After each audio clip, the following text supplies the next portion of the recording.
What is the funniest, wittiest name of a pet na narinig mo? Maximus for the German Shepherd, tas Minimus for the Chihuahua. Anong bata ako, may Aspin kami pangalan Raid. Taga-Tondo kami. Kada tatawagin namin siya tamang hinala mga adik sa men. Ako po ang nagpa sa vet ng aso ni tita. Sabi sa akin ng vet tech kung ano ang name ng aso dahil first visit as puppy. Sabi ko, hala, kasi di ko alam. At tumawag ako kay tita.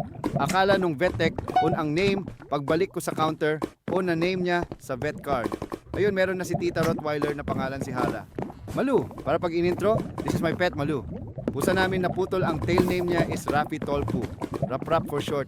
Yung isa naman malaki tiyan. Combat ang name niya. Short for Combantrin. Travis Cat, pusa ng masan ko. Mingming, pero pato siya. Apol, short for Apolinario Mabini kasi pilay yung inampong aso ng tito ko. Marvin kasi Agustin yung birthday ng aso nila. Pusa ng tropa ko. Ang pangalan niya sa kanila Batman. Pag dinala mo sa vet Bruce Wayne, nahahaha.